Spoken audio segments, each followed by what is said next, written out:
Why are there so many shows starring Muppets and dozens of movies too? They said they'd watch everyone and they mean it. It's something that they've got to do.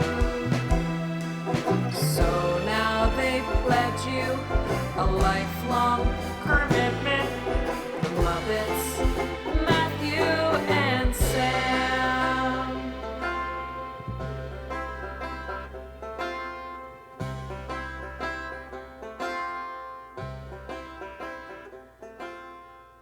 Welcome to Commitment, the podcast where two friends have vowed to watch all things Muppets. I'm Matthew Gatos. And I'm Sam Schultz. And this week, we watched a random list of largely inconsequential pieces of Muppet media. Some of it, Matt, I've said it before, I'll say it again, shouldn't count as a commitment. This is the closest I think I've ever come to fully agreeing with you and saying that I think, honestly, we maybe could have skipped everything on this list this week. But, we had to finish off the year 1988, and there was just a random list of stuff that we hadn't watched yet. The main two things we watched were the last two of the play-along video VHS tapes that we're going to watch, which are Hey, You're As Funny As Fozzie Bear and Sing Along, Dance Along, Do Along. But we also watched some McDonald's commercials. We got to learn more about the Muppet Traffic Safety Show. Yeah. The count reminded us to vote, and much, much more. And I want to note that I did say that those were the last two play-along videos we would be watching. And while that is true, you might be wondering, if you are in the know, why we're not going to be watching the other two VHS tapes that do exist. That's because one of them is Peekaboo, a big surprise for little people. One. You coward. Sam, after watching this week's, I don't think I could put myself through. I'm so relieved to hear you say this, because as I was watching them, I was like, this fucking sucks. I hate these. Well, we'll get there. But I think we would maybe actually fall asleep if we watch the Peekaboo one. That sounds nice. From what I've seen, I've skimmed through it. It seems like it's mostly just footage of cute babies playing Peekaboo, and I can't imagine we would have anything to say about it. This is going to come in very handy for you pretty soon, though.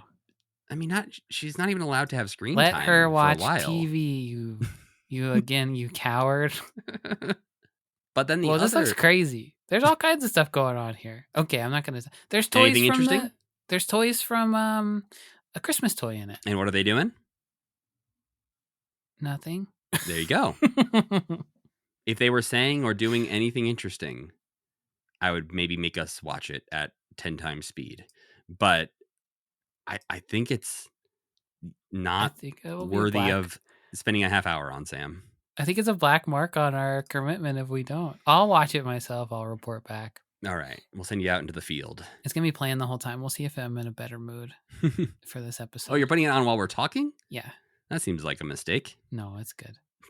Well, the other tape we are not watching is the Mother Goose Stories tape, which was the first place they released 3 episodes of that show. But we're planning to watch all the episodes of that show when we get to it in just a little while. So we'll end up seeing those 3 episodes eventually. So I figured we didn't need to watch them now. And I know there is some connective tissue, like recorded bits specifically for that VHS. So I figured we can go back and revisit those things when we're watching the show. We'll just catch them later. Makes sense to me. And there's 2 other 1988 things that we haven't discussed yet. And I really, really want to. But I just feel like we got to figure out the best way to consume these things because they are the Muppet Viewmaster Interactive Vision games that are, it's interactive VHS tapes for those that don't know. Okay. It's described as the 2-way television system that makes you part of the show. What? Basically, they recorded 2 of these. There's a bunch of Sesame Street ones, and then there's 2 Muppet ones. There's Muppet Studios Presents You're the Director and Muppet Madness, which is, apparently we stole that IP last month. Oh, no. Are we going to get in trouble? So far, the Viewmaster people have not written to us. Okay. I think they're either defunct, sold to a larger corporation who hasn't yet noticed us, I'm sure. or they don't care about this branding at all. But so these are again, not watched them, a series of VHS tapes that have multiple audio tracks recorded essentially, and you get to pick what happens in a scene somehow using this weird interactive vision technology that Viewmaster invented back in the 80s. Okay. So I think there are some emulator type things. There are ways to maybe play this. I think you have to download it, burn it to a disc, and then put it into a DVD player. All that being said, this feels like a thing that we'll try to figure out and do on one of our Patreon live streams in the future, because that's where we Oh, we typically can play a game. there we go. We've played a bunch of video games and we've reviewed all the Muppet video games that exist from the beginning. I think maybe ever. Like, Well, there's a phone game we can't play. right? Yes, there are a few that are just impossible to track down and find, but for the most part, we have tried all the different Muppet softwares and games on our Patreon live streams that you can always join us at patreon.com/commitment to watch us play some games. But hopefully, sometime in the future, we'll be playing those too. Bro, this video sucks. You still got the Peekaboo video on? Yeah, it's just a baby sitting there. I told you. Okay, I'll continue to check in with it. So we're not done with 1988, nor will we ever be, it sounds like. I guess technically, no, we will never be done. But we're also not done with like 1963 because there's still Jimmy Dean shows we haven't seen. That's so true. there's always going to be gaps in what we've actually seen. Some things are because they don't exist on the internet, and other things are because it's for babies. And We will die with our mission unfulfilled. this is like a sense of balance, though. You're watching the Peekaboo show Yeah. and not paying attention to the words I'm saying. I am paying And perfect attention to it. we'll see. There's so little going on that I can do both. I'll just try to like sneak in some insults to you as we go through this. Get you a man who can do both. Podcast and watch Jim Henson's play along video Peekaboo.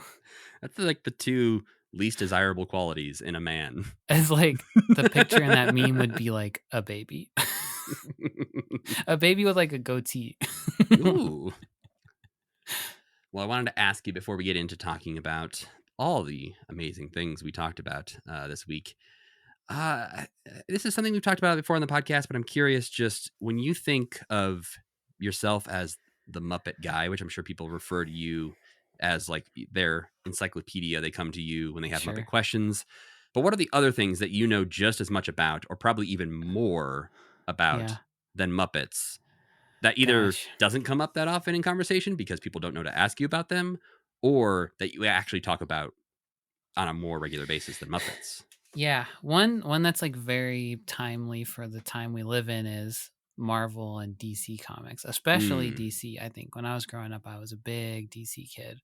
I watched those cartoons. I read tons of those books and the super events and all of the like Wikipedia pages about everybody. So when we go see those movies, people are like, "Who's that supposed to be?" I'll be like, "Well, he's really different in the comics, but it's this guy." So that one, a lot of comic book stuff for sure. Godzilla, I think people ask me a lot of Yeah. Godzilla questions. Newspaper comic strips, Popeye, Crazy Cat, stuff like that. This is a very long list, Sam. That was my first one. Was newspaper comic strips. Was like I went to the library, I got a newspaper comic strip book, and that was like, whoa, this is so cool. Was it just like every strip from that day, or was it? No, it's called it's probably down here somewhere, but it's called like the I can't remember who put it out, but it's a treasury of newspaper comic strips with a little sampling of a bunch of different ones from the beginning of when they even started to like maybe the late 80s or something like that, I think is when the book was published. So it's like 4 pages of Floyd Gottfriedson's Mickey Mouse comics, or a few pages of Crazy Cat, or a few pages of Popeye, and then up to like Foxtrot or whatever, a few pages of that. Just like, I guess, everything I liked when I was 12 is what I'm an expert in still. Yeah, for me, it was back then, it would have been wrestling. Like Yeah. me and my best friend at the time, Steve, like we were wrestling devoted. We knew every Yeah. single thing about wrestling. And I still, like, that is one of the things that I still know way too much about and can have a very long conversation about. So yeah, add wrestling to the list. Even though I don't really keep up with it that regularly, I still know everything about it. And the final one for me, having sex. But I probably do actually know the most about Muppets, to be perfectly honest, at this point. Yeah, I mean, definitely. The thing is, up to a point, we know Totally. pretty much all We- there is to know. Yeah. There's definitely things I forget because we don't necessarily go back and rewatch things. Right. So I'm listening to Muppet Turgy sometimes talk about Muppet Show episodes, and I'm like, none of this sounds familiar. Yeah. I mean, the way we think about it and talk about it, I feel like there are things we've identified that probably other people haven't, like certain patterns and yeah, like when jokes appear, like when, I don't know. yeah, people still try to fight me on the Jerome Crystal thing Yeah. and say that it's actually a Doc Crystal joke, like Dark Crystal, and I'm like, guys, Absolutely, there's no way. no, like I understand that that's what has been like shared, and people, if that's part of it, sure, that can be Yeah. part of it too, but it's way more obviously Jerry Jewell. Yeah, that Jerry Jewell was sitting in his office and went, Yeah. Like I will die on that hill. I let Dog Leon go. Clearly, Yeah. I was wrong about that one. I know I am not wrong about Jerome Crystal. Yep. The last thing I'll say about us being Muppet experts is that, yes, do we know anything that happens in the 90s and 2000s?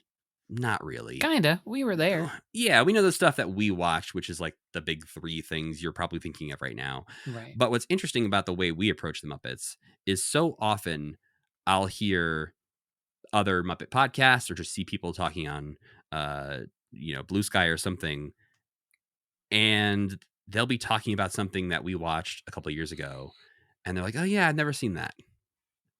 And because that's not how everyone watches their Muppets, Right. there are plenty of people that are much more well known, like as like longtime Muppet fandom people, who they have gaps in what they have seen. And so it's very interesting sometimes to hear people who I would see as the experts, who know way more than us, who haven't actually seen a lot of the things that we have seen.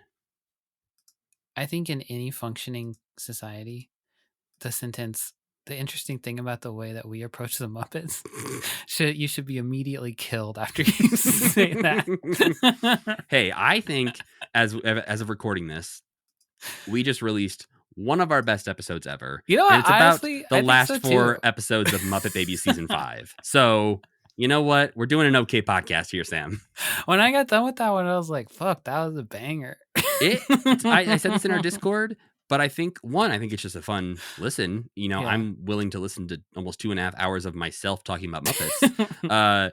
But also it's like the quintessential platonic ideal version of a commitment episode. Like Yeah. if you were ever going to share an episode of this podcast with a friend to say, hey, this is this Muppet podcast that I like, I think episode 180, Muppet Baby season 5, episodes 10 to 13 is the perfect commitment episode. It has everything in there, from us lusting after Miss Piggy, us getting distracted talking about Mad Men, but then actually talking about Muppet Babies much deeper than anyone ever should. Yep, that's right. And then they say, oh, 180 episodes in, surely they're almost done, right? You'd hope so. That's what, like, I love the one thing I like about this, and I think why I like stuff like comic strips and comic books that are just like long running fiction pieces like Dragon Ball Z and stuff like that, is I just love letting it wash over you and just like, I don't know. I love the kind of like half torture of engaging with something that lasts forever. I think that's one of the funnest things that you can do, honestly. Yeah, I mean, honestly, that's something that I try to do when I can, but I think we were a little better at in the earlier days of this podcast, was watching something without thinking about every single second of it with a critical eye. It's hard with Muppet Babies. It's hard, but like, you go back and listen to our Muppet Show recaps. Like we were racing through those things. Yep. And it's just interesting that like I would watch those episodes twice sometimes, like watch it once and try not to think about taking notes or anything. And now I'm definitely not watching Muppet Babies episodes twice. Hey man, when you're a Bible scholar, you don't spend most of your time reading the Bible. You spend most of your time thinking about all the stuff that happened after the Bible came out. Maybe? I Is was that I was gonna right? say you said that so confidently, Any Bible and guys out there want to back me up on that? I feel like that's definitely not a huge slice of the pie of our demographic, New but Pope, you want to hit us up? Let us know if hey, we're new right or pope. not. Well then, Sam, it is time to ask you, what did we watch this week? First, we watched several commercials from 1988. The first one was for the Muppet Babies live show, Where's Animal, which I guess was like the second Muppet Babies live or something like that. Just like in addition Third, of I the Muppet. think, but Right. yes. In addition of the Muppet Babies live stage performance. And in this commercial, a child summons horrible living Muppet babies to her town with a magic letter. Then we watched a couple of Time Life ads for a Fraggle Rock VHS collection, which made me wonder, like, what's the scam with Time Life? You get the videos and they're expensive. Is that kind of what it is? The first one's cheap and then the rest are expensive. I wrote down the same question, Sam, of how did this and like the Columbia Music House Club thing Right. work? Because I remember getting CDs for a penny. Yeah, you get And them for a like, penny and then the next one's $12 or something like that. I think yeah, is but like, like. still, it feels like, I don't know, what's the scam? Yeah, I'm not really sure what was going on there, but Time Magazine, Life Magazine, that couldn't have been totally a scam, but I'm not sure. Anyway, then we watched a couple of ads for Fraggle Rock Happy Meals toys, including an interesting one from Canada that we'll get into because I have a question about that too for all our Canadian listeners. Then another ad for Calgon Kids Bubble Bath in Piggy's Pink Banana and Kermit's Crazy Berry Scents. Then to continue the bathroom theme, we watched a commercial for Oral-B Muppet toothpaste and toothbrushes, then back to McDonald's for Holiday Huggable Muppet Babies, a commercial about these plush Muppet babies that you could buy at McDonald's. Then we capped off our commercials for now with a set of ads for Crunchy Stars, starring the Swedish chef. He's cooking up cereal in a variety of ways that mostly involve like making and exploding a giant living star made of dough. But he's in his kitchen doing his Swedish chef thing, including some things we've seen him do before. Next, we watched a promotional video for the Muppet Traffic Safety School. We get some really great views of the attraction in action, and then we get interviews with Jim and Kermit where they basically say, "We made this, it's about traffic safety." But then I guess what else could you expect them to say? Really, that's what they did. Then there were several minutes of testimonials from basically like the social media managers of their time. I don't remember what their actual titles were. There was a few that, were pretty much marketing managers, which is my Yeah, job title. right. So I was like, if I was a marketing manager for a mall, this would be my job. Wouldn't that be so fun? I mean, yes and no. Some of these malls definitely aren't open anymore. Oh yeah, but in 1988, Ooh, mall that's was the prime top. mall time. Mall was the top of the world, baby. Mm-hmm. Those people were probably making big bucks. Mm. And then they're talking about how cool the ride is and how many people came to their mall because they had this Muppet Traffic Safety School thing. And then finally, we watched some local news spots, news reports, basically from places where the ride went to their local mall, and they say, "This is at the mall." Next in the news. Then we listened to the entire audio of the Muppet Traffic Safety School ride. So, the basics of this are that Kermit and the gang are making a movie about traffic safety, and you, in the ride, are one of the stars. So, you go around a little track from scene to scene. Robin tells you to buckle your seatbelt. Miss Piggy tells you to look both ways when crossing the street. Fozzie teaches you how to cross the street based on the traffic light color. Yeah, Screen. it's about going on green. You're supposed to look at the big one. Is that right? What? The big light up there, and not the little walking man. Right? Yeah, I think some of these things are a little bit maybe outdated. Of like, hey, Right. some streets maybe didn't have a They crossing didn't have the man guy sign yet. at the time, so Yeah, this that's was right. don't go unless it's green. Right. Then some penguins teach you the proper way to get off a bus. Animal teaches you how to get hit by a car on your bike. Beaker and Bunsen teach you how to stop at both the curb and the parked car line. That was good advice, I thought. I took something away from that one. That makes sense. And then they bring it all home for, the finale where you see yourself on a screen and Kermit says, "Great job learning." And you know what? I loved this. I listened to it twice. I had a really good time with it. We'll talk about it later. Then we watched A Grand Night in Chicago, the Performing Arts Salute to Public Television, a PBS fundraiser that aired on March 20th, 1988, and featured Placido, how do you say his name? I don't know. Placido Flamingo in a few skits. First, he gets Chicago throat and he can't sing his big number, and so somebody else has to step in and sing it for him. Then he kind of ducks in and out for a couple random little moments. He says, "Hey, what's up?" He meets some opera guy, and then he decides to try and sing after all, and he sings himself a beautiful little flamingo lullaby. It was really cute. This guy kind of grew on me in this one. I like Placido Flamingo now. They give him a lot more personality in this. Yeah, he was fun. Then we watched a clip from the Ollie Awards, which aired on October 15th, 1988. The Ollie Awards are the Ollie Award, maybe it's singular, is an award dedicated to the memory of Kukla, Fran, and Ollie creator Bert Tillstrom, and it's given to outstanding children's programming every 2 years, I think is what Jim said. Jim basically just talks about how much he loved Bert Tillstrom and how they were friends and how meaningful his show was to Jim and to puppetry in general. Kind of just like setting up the award, but we don't see it awarded or anything like that. Yeah, it seems like it was definitely recorded way ahead of time because Yeah. Kermit just sort of generically congratulates the winner. Mm-hmm. It doesn't Yeah. say this is who won the award. Yeah, it was like raw footage to be spliced into the event later, I think. Yeah, because there's also something at the very end where they just kept the cameras going and Yeah. Jim was having some fun. Yeah, one of those things where Kermit's just like, well, what do I do now? Then we watched another ad. This time, the Count from Sesame Street reminds you to vote. Then we watched a clip from Free to Be, ... a family, a TV special that aired on December 14th, 1988. It's kind of weird. First, host Marlo Thomas tells us how Kermit and Piggy went to Russia to negotiate the production of this American-Soviet co-produced television special with Kryusha, the pig, a famous Russian pig puppet. Kermit and Croatia are at a table. They're negotiating this thing. They're slamming on the table, yelling at each other in like classic Russian guy. Who was that? I don't want to even guess who that was. You know, the guy who slammed a shoe on the table? You know what I'm talking about? I don't. See, this is a thing I don't know. Okay. And he had a big birthmark on his head. Oh, is that Gorbachev? Yes, that's right. He slammed a shoe? He slammed a shoe. I think that was the same guy. Or is it Khrushchev? It might have been Khrushchev who hit the shoe. Somebody hit a shoe. But they're both slamming on the table, yelling at each other. Then they come to an understanding about this production. Then there's a segment called Pig to Frog, where Kermit and Croatia, I'm so sorry, host a sort of panel show where they both take turns presenting TV documentaries that they made about the other's country. So Kermit's is about a sad elephant typist who lives in Russia and gets fired from his job.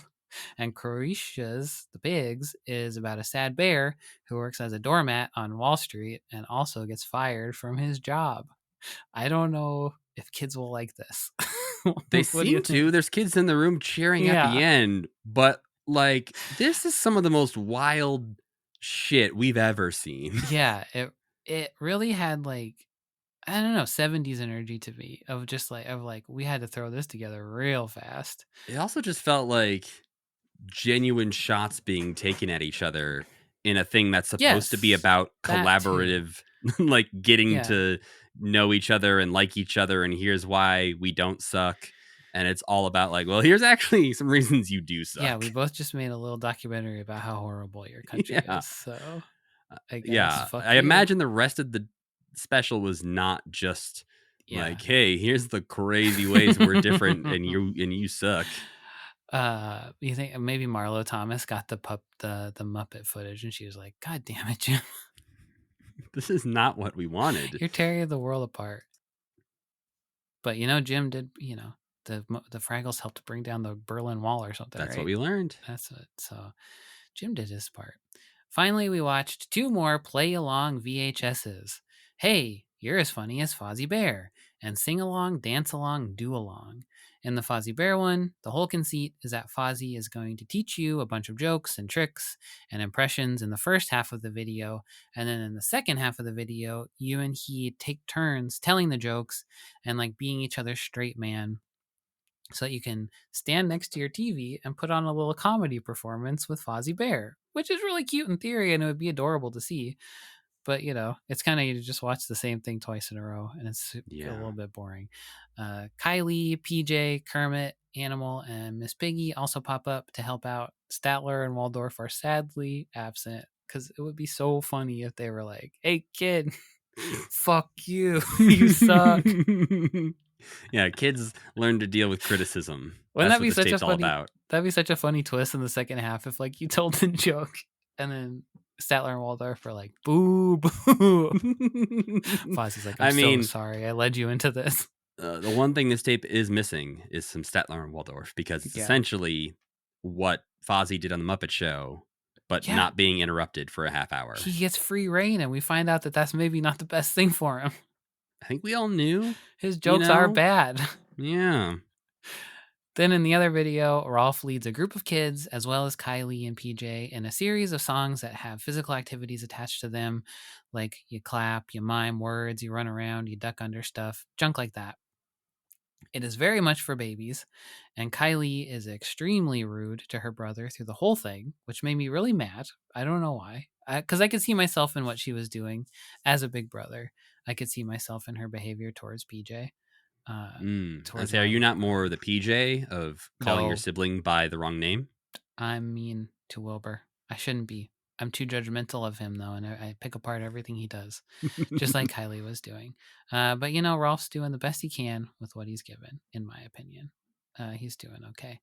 And now we're done with 1988, right? Basically, except we just said we weren't actually done with it.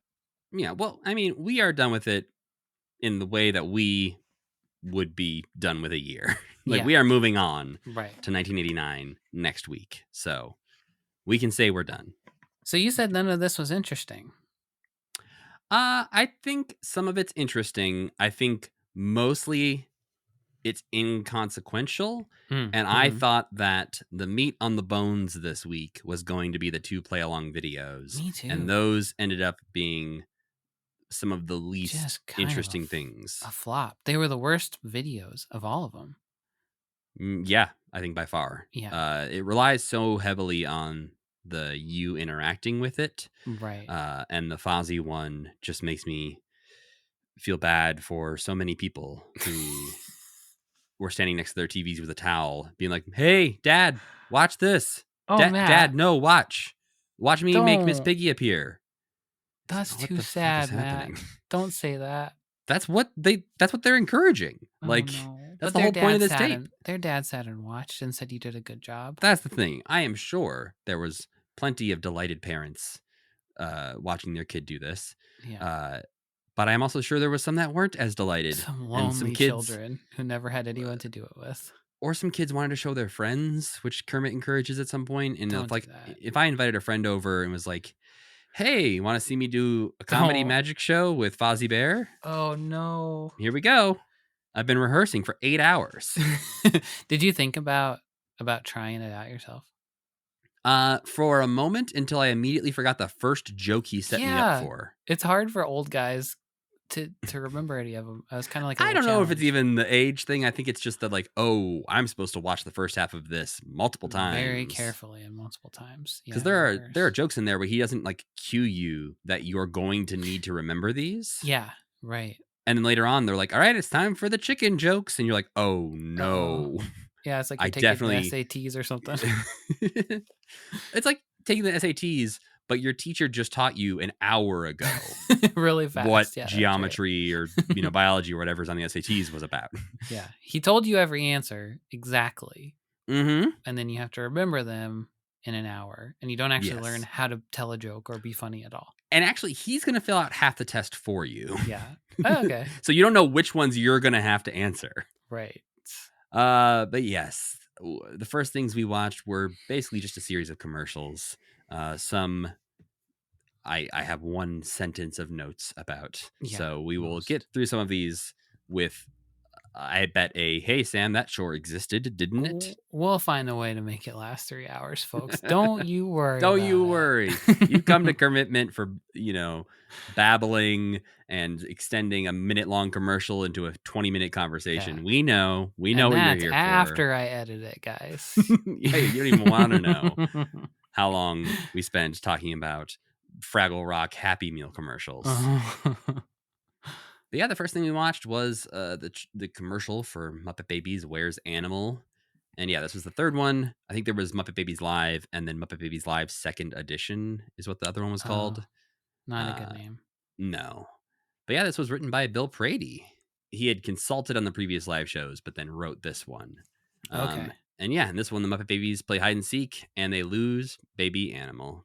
And the show, Sam, was 90 minutes long with a 15-minute intermission. That's too long. I'm very curious how many parents told their kids at intermission, "Wasn't that great? Let's go home." It's over. It's over. We don't know where Animal is. He's lost forever. Yeah, that's so long. And I know I did a couple, I went to a couple live children's stage shows when I was a kid. I don't remember how long they were or if there was an intermission, but 90 minutes is a really long time to keep kids entertained. And 90 minutes is a long time to be trapped in hell with the with full body Muppet Babies as an adult as well. Well, I mean, you've also got some fire hydrants dancing around to "Feeling Hot, Hot, Hot" by the Merrymen. So, oh, really? That's what is that heaven or hell, Sam? That it looked like Return to Oz or whatever. What's the scary one with the TikTok or with like? I the believe it's skating Return guys? to Oz. Yeah. Yeah, those guys were no good.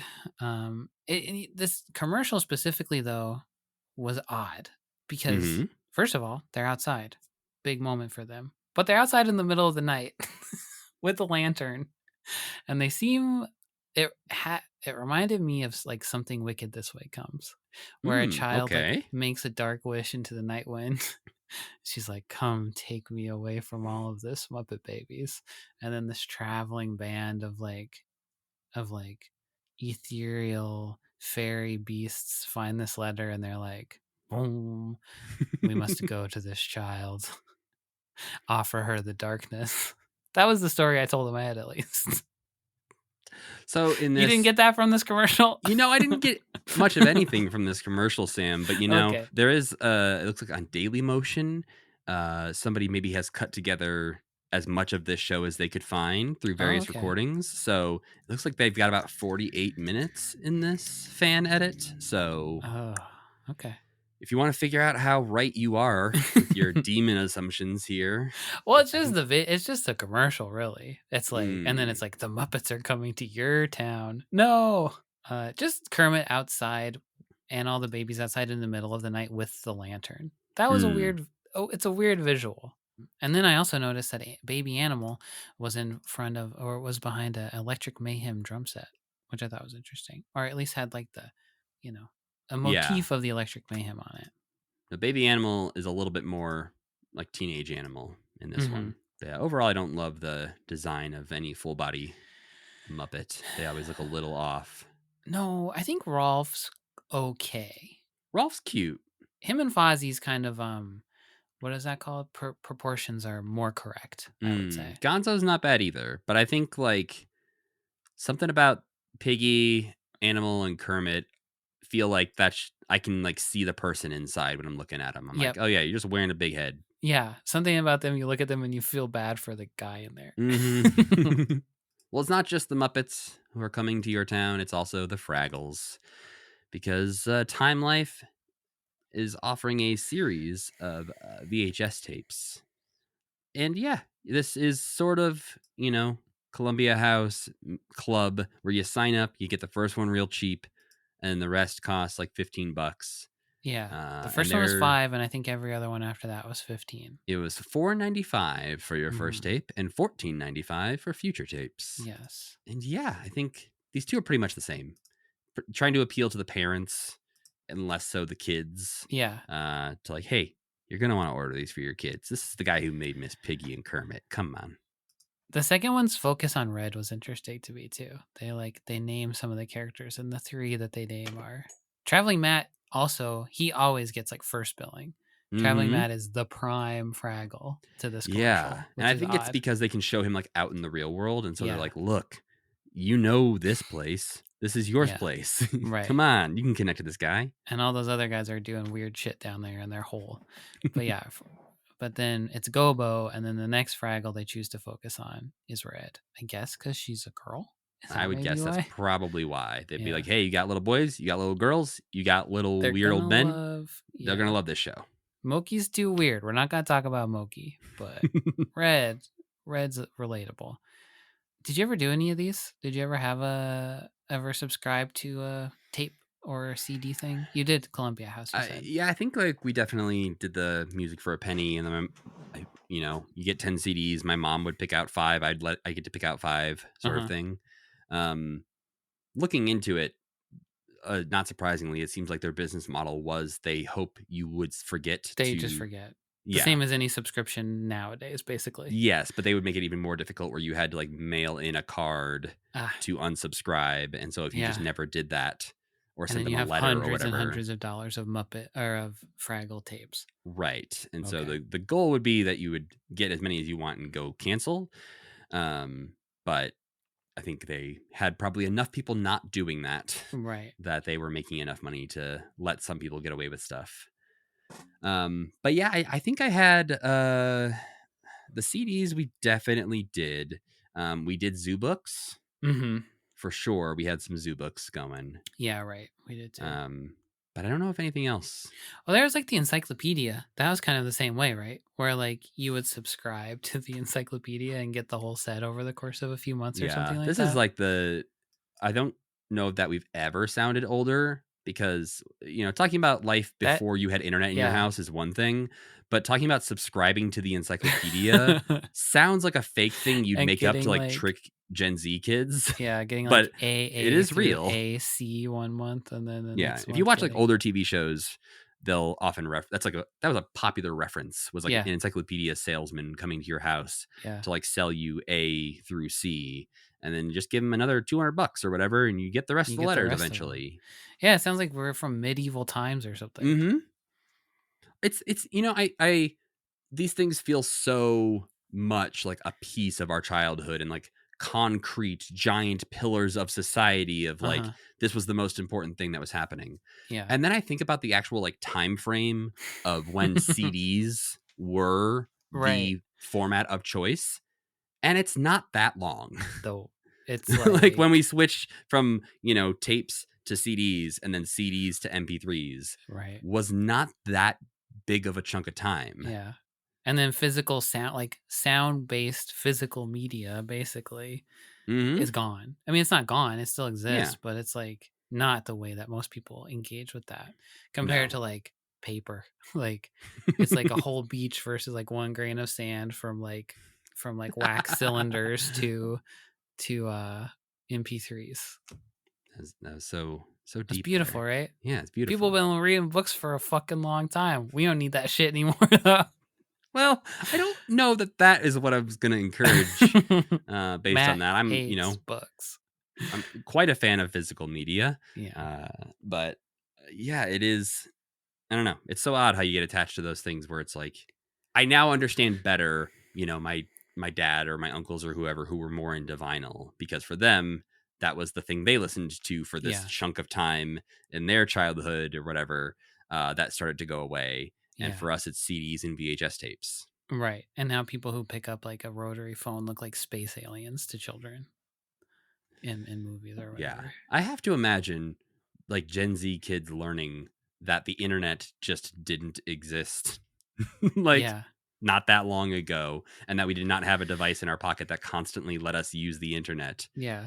Is an odd thing to imagine. Yeah. Like Instagram's been around for like 10 years. So, or I guess maybe like 15 years, but it's, it just does seem so omnipresent. And it seems like we're in a place where like, we should stop talking about this, where we're never going to progress past that either. Like, what's the next thing? But I guess everybody feels that way too. Right. I try to remind myself of that all the time, of like, everyone always feels like we're at the peak of everything. Except now it feels like everything sucks. Well, yeah, to be fair, a lot of things do suck right now. So there is that. But yeah, I think about this sometimes in the context of certain songs or movies of like, we never experienced a life before Star Wars, but our parents did. Right. Like they were around when Star Wars came out. Right. And so, yeah, I don't know. We'll stop talking like old men for now. We're old. dying. Well, okay, again, I wouldn't necessarily take it that far. Everybody's dying. Speaking of things suck now, these Happy Meal commercials were so cool. So lavishly animated. Yeah, we had 2 Fraggle Rock Happy Meal commercials. advertising the Fraggles and Vegetables little toy cars that you could get in the 80s. Did you ever have one of these? Yeah, and I don't know Yeah, me why, too. honestly. I I would have been it 1 came in year a Happy. old. Oh yeah, We weren't probably eating got it Happy at a Meals thrift at store. 1. Probably got it at a thrift store or something, maybe. Or like a garage sale where it's like a quarter per toy in this box Yeah. kind of thing. Right. But I definitely feel like I had one of these at some point. But you were saying that we suck now. Are you saying because these toys are so much better than anything you can get No, the now? commercials are, and the outfit that the Oh. McDonald's person has to wear. You know, there's I like don't know if those. you've seen Minecraft Grimace, Sam, I but the tried to commercials get one now. and they were sold out. You can Mm. get a little figurine of them, but they're gone. You know, there's like those like nasty racist people who are like return people. You know, it's like return to like European sensibilities. Right. We got to return to when commercials looked like this. All right. I didn't know where that was That's what we going to go. We need commercials to be stupid, and I think So everybody would this be is more happy. so you're comparing yourself to the people who are like Roman columns, man. We used to build things in this world, and you know. We used so you're to looking make commercials about Fraggles that had beautifully lavish animation. Yeah, you're looking and at the Boober people- and Wembley and a pickle, and it's like, "Oh, take me back." Yeah, and commercial actors were like, "Wow, this Fraggle car makes me horny." Those people were horned up for the Fraggles, right? Those two Canadian people in the first one. I mean, it is a couple of car shopping, and then one of them says, "I always wanted a convertible, my little eggplant." Yeah. Like they're flirting with each other through talking about Fraggle Rock the Happy little Meal Fraggle toys. Rock cars. But so the interesting thing to me was the Canadian one says, "Come I in see. Yeah, every okay. week, buy a new one for 75 cents or whatever." 49 cents. Did they not? Which makes me wonder if they weren't allowed to blind bag Happy Meal toys in Canada because it's like gambling or it's like there's something weird about that distribution model of toy where you don't know which one you're going to get. Like you have to know what you're going to get in the package or something like that. I think it's also interesting that you could buy just the toy. It wasn't framed as a Happy Meal toy. It was framed as a toy you could go buy. Yeah, which I know McDonald's was getting wild in the 80s and 90s. You could just go buy like Addams Family on VHS for some reason at McDonald's. I remember that too. But some of this feels familiar to me with the mini Beanie Babies at McDonald's. I seem to remember that you could know somehow pre-internet what your McDonald's would have that week. Oh yeah. Like I remember going into McDonald's to get a specific mini Beanie Baby. Right. Like maybe so there must have been ways. Yeah. Extra, Benny the Bull available now. Yeah. Well, so I thought maybe they weren't Happy Meal toys, but then the American commercial, they are very clearly Happy Meal toys. So yeah, Canadians, right in. Sorry, Sam has maybe said negative things about Canada in the past, but we promise we love you. Now we can't. We have to put aside our differences now more than ever. I'm sorry. We have a common enemy. I said. Yeah. But yeah, let us know if Happy Meals work the same way in Canada, especially if you're a slightly older Canadian who maybe would have been around getting Happy Meals in the 80s. I don't want to hear from any of you young Canadians. All right, so you found your new enemy is young Canadians specifically. Yeah. But I think that the second McDonald's commercial had the best animated Fraggles I've ever seen. Is that just footage from the animated show? It's not. It's special. It's not the same character design. It's not the same backgrounds. It's made for this commercial. Then why? I don't know. I don't even think. I think some of them are even voiced by the right people, right? Right. That's why I just assumed that they were like, yeah, we'll get the crew back together, grab some footage, we'll dub over new vocals or whatever. No, I think some of the voices are the original Fraggles, not even the cartoon. Like Jerry Nelson and stuff. I think Red is played by Karen Prell is who played Red Fraggle. So yeah, I wasn't paying that close of attention, honestly, but I just assumed that they must have reused footage from the show. No, it's for this. Yeah, and it's kind of interesting too because it fuses the cartoon where Wembley's shoots smoke out of his ears with the real. There's some stuff that's like from the puppet show. There's some stuff that's from the cartoon. It's just a very interesting blend. I also like the boxes that they came in, which is one of those things that I think beautiful. That's where I go into the take me back because they have the punch out cardboard pieces where you can like Mhm. punch out a sprocket and use him as a little toy Yeah. to play with. And Man. they have great just illustrations all over the boxes. It was so fun to go to McDonald's when we were kids. Well, the next commercial we watched was the Calgon Muppet Bubble Bath TV commercial for some. I don't understand, Sam, how we get from the idea of a Muppet Babies bubble bath.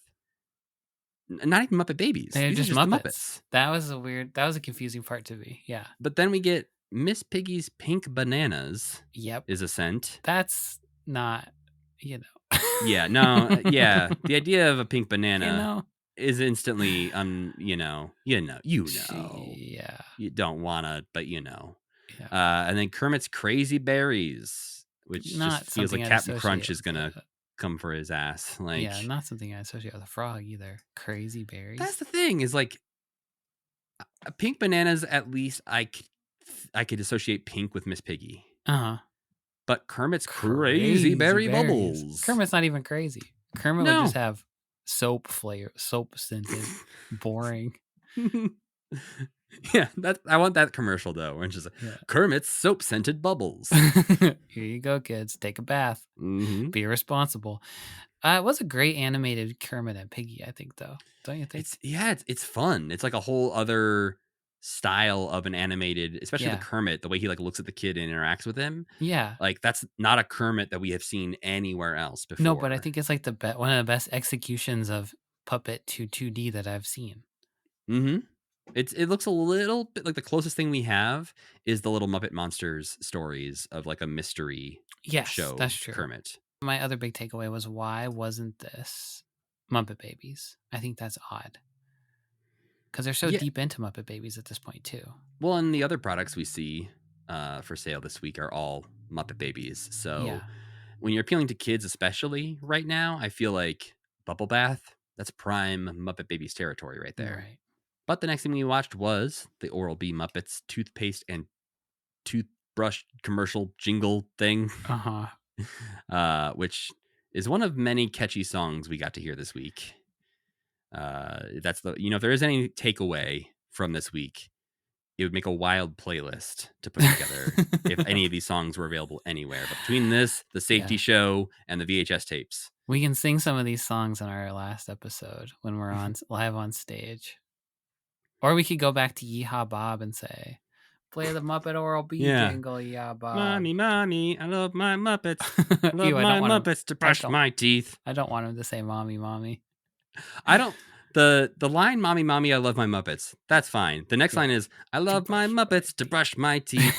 Which makes it sound like the Muppets are responsible for brushing your teeth for you. Yeah. Not their job. They would get so messy and wet if they tried to. Yeah, I didn't know. I don't like that. A waterlogged, toothpaste-filled Kermit hand. I was just thinking they would do a bad job. Stinky. Like, yeah, they do a bad job. Like, you don't want animals brushing your teeth. Fozzie could do it because he has a human hand. Everybody else would be bad at it. Only live hand Muppets are allowed to brush our teeth. Yeah. The packaging for this I looked up. Beautiful. Mm-hmm. Have you looked it up? Beautiful packaging. I mean, great, it's in the commercial, so I saw that. The toothbrushes are all in great packaging. But I think this is the best that Miss Piggy's hair has ever looked. Oh, it is very flowy, very voluminous. I think, honestly, probably one of the hottest Miss Piggies. I'd have to say. She's looking fine on this toothpaste. I'm not finding myself particularly sexually attracted to this toothpaste, but... just think on it. I'll think about it. I'll put that in the back pocket.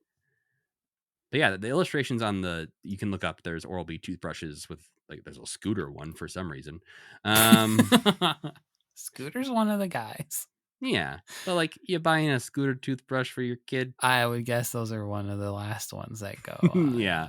Had a whole peg full of Scooters at the store. Yeah. Your kid's like, get me a Scooter toothbrush at the store, Mom. You just shake your head like, what have I done? Where did it all go wrong? Oh, I know you asked Grandma for a Muppet toothbrush for Christmas. She got you Scooter. I'm so sorry, honey. Just be polite, okay? Just don't act disappointed, please. Grandma, I hate you. I want a Gonzo. There are some very good ads for this too. As you look up, you'll see like just Oral-B Muppets. You'll see Kermit as a dentist. You'll see Fozzie failing to brush his teeth, going against what we predicted he would be good at. Right. But yeah, very good illustrations all around. But as far as the commercial goes, pretty much just a repetitive song encouraging you to let the Muppets brush your teeth. Then we watched another McDonald's commercial, this one for the holiday huggable Muppet Babies. Did you have these, Sam? I didn't ever have any of these. You did. Is that right? I feel like I had a Kermit when I was little, and we have a Fozzie now in our house that a friend gifted that's us right. once, and is now sitting amongst many other stuffed animals in the nursery. That's cute. Your baby when she's podcasting will say yes. My loser dad had one of these. But they're great. This was another moment where Ronald McDonald's singing to those gift boxes. I'm like, wow, we used to make commercials right. I tell you what. Oh, these are the ones also where Kermit, like vintage Kermit ones, have turned into abominations in some cases, right? Well, because I think their mouths have like been further and further opened through the years, and so it looks like he's in a lot of pain. Yeah, poor guy. But yeah, they're a cute, weird mix of, Fozzie's not wearing his onesie. So is that baby Fozzie? Is that adult Fozzie? Piggy He's clearly tiny. Piggy has her diaper thingy on. So yeah, it's a weird combo. It looks like maybe there were more of these later too. Sam, breaking news. I just found a different commercial that we did not watch, but I'm going to make you watch right now. Okay. So we're going to pause for 30 seconds to watch this additional commercial. Okay.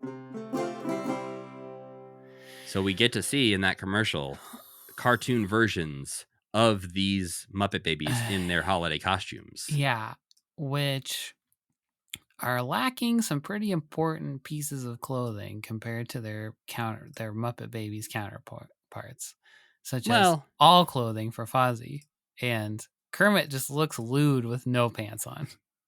Well, and he's doing the thing that no one should do, a vest with no shirt underneath. Yeah. But especially when it's a vest with no shirt and no pants. That is a bold fashion choice, I will say. The Muppet Babies get a little wild in the holidays. Yeah. And I like, honestly, the animation in that cartoon is better than the average Muppet Babies episode that we watch. Like, absolutely, there's a lot of depth in the hallway when Piggy walks in, and they did their best to give a good reason for Fozzie to be wearing that hat, but he looks ridiculous in it. Yeah, he looks crazy. Is the thing that they did is give him a ukulele, or what? Oh, no, I'm just saying, like, he pops up as if this is what Fozzie has always looked like, with his scarf and his floppy hat. And he's like, hey, I'm Fozzie Bear. I'm just thinking about Kermit's bare butthole on the carpet. I can't help myself. It's like a cat, like a dog scratching his ass, Kermit's scooting around. Well, Nanny has to hit him with a newspaper. We'll move on from that troubling image to Crunchy Stars. The cereal something we actually should have watched. This was important. And something I wish I could taste today. Although maybe it just tastes like Cinnamon Toast Crunch because they keep harping on the Cinnamon Toast taste. I didn't know they were cinnamon flavored. That makes me want them much more. I love myself some Cinnamon Toast Crunch. So give me a star form with a Muppet on it. Yeah. New favorite cereal, probably. But I've said this before, but if I could get a box of these on eBay, I would eat at least a couple pieces. Are they hard to find? Are they expensive? I've never found one. Okay. I think I've seen some boxes available before for a hefty price. Yeah. Oh, more breaking news, Sam. Uh-oh. There is potentially a sealed box of Crunchy Stars on eBay right now that you can buy for $300. Oh, wow. Yeah. So I will not be purchasing those. Though. But if someone wants to buy those for commitment, and we have some benefactor out there that who hasn't let us know that they exist previously, this is where to put your money. And we'll eat them. Yes. On stream. Yes. There's definitely an expiration date of November 1989 on this box. Oh, wow. But there is very good photos of the box, which is a nice thing to get to see. So yeah, kudos to whoever has that for sale, and hopefully you'll get your $300. It does feel like this is something that shouldn't exist. Crunchy stars, like it would be wild to walk into a grocery store and see this on the shelves. I feel like because it's the Swedish Chef. I don't know. Yeah, it just doesn't seem like it should. So be many allowed. years after he had been really featured in any media. Yeah, but it was nice to see a Muppet in a commercial again. Mm-hmm. I think that is like their natural habitat. I don't think there should be a time in existence where there's not a Muppet commercial on television, basically. I think that's where they belong. It was weird, I think, to see him. So at the end of the commercials, he'd get the star and he'd eat it. He doesn't usually eat his food. No, this is the weirdest thing about this is the Swedish Chef succeeds. Yeah. He successfully makes his food. Yeah, he makes like giant living stars, succeeds in killing them, and then eating their corpses. So yeah, good for him. Yeah, we've commented in the past that every time the Swedish Chef is around, he's usually failing to actually kill anything or successfully make food. Yeah. But in this, he successfully pulls it off. And he says, scrumptious, the first time I've ever eaten my own food, and I did a great job. That's what he's thinking to himself. I am a good chef. Because, yeah, thinking about the Swedish Chef, like obviously he pops up in small roles in the movies, but, you know, the Muppet Show ended in 1980. So he really wouldn't have been heavily featured since then. You're not seeing him every day. But again, we still make Flintstones cereal. Yeah. No one gives a shit about those guys anymore. And vitamins. And most people probably just think that they're from the vitamins in the cereal. Yeah, those are my cereal cavemen friends. Well, the next thing we watched was something that we talked about a while back on the podcast. And literally within hours of us recording the episode about it, new footage emerged. And I've never been madder. Why mad? Because we just missed it. If we miss it by a week, I'm like, okay, that's coincidental. That's weird. This felt like somebody had it out for us somehow. Like they knew what we were recording that week. Yeah. And then we're like, I'm just going to wait. Fuck you guys. Yeah. But also thank you so much. Well, no, they were saying fuck you to us. They hate us. But yet fuel us. Yeah. We're their Batman. They make us have to spend more time talking about stuff, like going back to talk about things. Yeah. Okay. They're drip I could see this. it so that we never make any forward momentum and we can never get on with our lives. Maybe there's something in the 90s they really don't want us to see. Oh, yeah. They're trying to that's slow us where down. The secret is there. Yeah. You're right. Well, what we're talking about is the Muppet Traffic Safety Show, which we talked about before, is a touring show that went around different malls.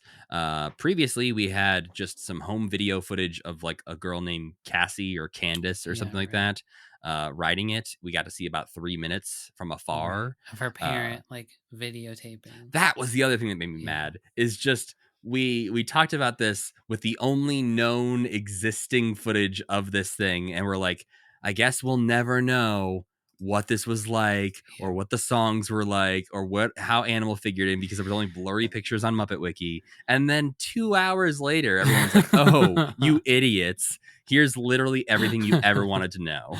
Yeah, now we know everything about it, basically. So yeah, we do get to see the Eastland Mall unveiling of the show in Detroit. Jim is interviewed about the concept. He's looking real slick. Got his hair pushed cool. back. Yeah, he's looking great. And yeah, he talks about the concept of the Muppets are making a movie about traffic safety. The kids get to ride around in a car and see the characters. And Sam, I gotta say, these are some pretty good animatronics. Yeah, this looked like it could be like at Epcot or something. Yeah, I was surprised at the quality once we actually got to see them singing along to their song. Like, yeah, this could easily be a Disney ride, which is, I guess, why so many people are praising it later as like the best thing their mall has ever had. Yeah, it is shocking. I wonder who was working on this, how. I mean, yeah, I don't think this is like Faz Fazakis in the basement being like, I built a gonzo, use it in the mall. He lives, Jim. He lives. But they all look on point, basically. Like Kermit's maybe the weirdest one, but Kermit's the proportions have to be a little off, I think, just to fit robots inside of them. So they're definitely bigger than the Muppet Puppet would be, but a lot of them, they've got the proportions pretty good. Yeah, the ones like like Kermit's got the mouth articulation thing going on that Mhm. is hard. You can't capture that as a puppet. But Yeah. like Well, and he's just Fozzie like, just looks like yeah, Fozzie. with Kermit's head being a human hand, Right. like no, uh, very rarely does a Kermit look good in Yeah. any other like experience other than being on someone's hand being puppeteered, because Yeah. even the ones that are in the museums always look like sort of weirdly like bloated with fluff in them or something, um and just don't quite feel like you're looking at Kermit in the Mm-hmm. same way as when he's on somebody's hand. And I think, when it comes to animatronics or walk around characters at Disney or the live shows, like you can't really capture the shape of Kermit's head. Right. But yeah, Kermit tells us some of the lessons they're trying to teach kids about not darting out into traffic. And this is definitely the Kermit footage we addressed last time that some other newscasters used and dubbed over their promo, Oh yeah, right. where we saw Kermit being like, "Come on down to the mall to see the Muppets." And we were Right. like, okay, it's like a passable impression, but like, where'd they get that footage? Yeah, it's the Here you promo go. reel. Yeah, it's right there. I love that he has that little lav mic on. That's so fun. Well, he's also got a fun little lifeguard, not His lifeguard, little crossing guard vest. his little crossy guard vest. Yeah, he's looking really cute. And this ride looks fun as hell. It looks like, yeah, I mean, it looks like it would be in one of those pavilions, those educational pavilions at Epcot. Mhm. Yeah, we get some looks at some of the details of the sets. There's some like scary but amazing looking flowers Mm-hmm. in one of the Little Shop of windowsill Horror kind boxes, of style guys. but also like those McDonald's cheeseburger stools they used to have. Yeah, right. They interview some kids to talk about just basically saying, "I love the Muppets." Yeah, as Um, kids are wont to do. yeah, but then surprisingly, this 14-minute long video at 3 minutes in becomes interviews with mall managers who are just talking about sales increases, how professional the show and the people who set it up were. And the biggest thing is how it brought media coverage to their mall that normally they would not receive. Right. You got to get the news at the mall. Usually the news is at the mall for a bad reason, I would guess. Yeah. The one, they definitely like put the best on camera marketing manager first. Uh-huh. The first one is the marketing manager for Plaza Bonita Mall in San Diego. And she's like very personable. She's sharing these facts. Like she's a host. And then they have like some guy on the phone from Illinois, like just being like, "Oh yeah, the TV guys came. It was great." And like, yeah, it kind of goes downhill and gets less and less interesting. Right. The part I'm most interested in is that she says over 200,000 people attended with Whoa. 7,000 children participating. What are those other people doing? They brought their whole extended family. There's 193,000 people just coming to look at your Muppets. I guess so. Maybe a lot of people showed up being like, "Can I ride this?" Too big. Too big. You're too big. Yeah, she reports that they saw a huge increase in sales, mostly at toy stores like KB Toys, but also K Jewelers apparently saw a spike for some reason. Wow. People were like seeing the kids in the little cars and they were like, "We got to have one of these babies. You want to get married?" That was the other 193,000 people. Yeah. We gotta look for the baby boom that happened in the late 80s in San In the late Diego. 80s, because everywhere this ride went, people There's a were little spike. sucking and fucking Wow. afterwards. It's right. That's right. Ugh. Gross. But then we listened to the soundtrack for the show as well, which was 8 minutes long. And yeah, the story is obviously the same as we've already described, but I don't know. What were your takeaways from listening to this? Let's see. One thing I thought was really interesting was how clear the sound was. And somebody commented on this on the YouTube video too. They were like, "I've never really heard the original Muppet cast sound so clear." And you can hear them like that in the Sesame Street albums especially. Right. But I do think like a lot of what we hear is like tape transfers, and like they're not as like crystal clear and right in your ears like they are in this one. So I thought that was kind of cool. I wonder how much care is given to the mixing. And like Mhm. maybe this is a quicker mix than, when you hear Jim singing in Rainbow Connection or something like that. Like they That's obviously true. spend time mixing and mastering those songs for Right. movies. Whereas this is like, we got to just do this, This is like guys. Like, as raw as we've ever heard it, basically. right. And I know we Interesting. commented when we listened to the Sesame Street albums that Carol's Big Bird and Oscar sound a little different Mhm. on the albums than they do on the show. Right. And I'm sure some of that is audio quality and the way we're listening to it, but I think some of it is also just when you're not performing the character Yeah. and trying to remember what that character sounds like in a booth, it's got to be a different experience because I Yeah. think Jim's Kermit sounds a little off. I think Uh-huh. mostly just maybe some age creeping in, but Yeah, I also, feel like in the last few, like in 1988, there was a couple mm, instances where Kermit sounded old. yeah. I also think weirdly, Dave Goles' Bunsen sounds very off, but his Gonzo still sounds Oh. perfect. Yeah, I thought the thing that stood out to me about Bunsen was that he kind of had like a beautiful voice. He was singing very well. Well, and I think that's maybe why I'm like, just like, this doesn't sound like Bunsen. Bunsen wouldn't do this. Yeah. Bunsen wouldn't get this into it. But there's some very good. We see some photos throughout the soundtrack playing, and they show off some of the very good storefronts that I wish there was better, Yeah. slightly Me further too. away pictures of, because I want to see the whole signage of what seems like Statler and Waldorf's salad restaurant. Oh yeah, the little Or like Swedish Chef is in one of the windows. Yeah. yeah, there's an animal bowling alley at one point.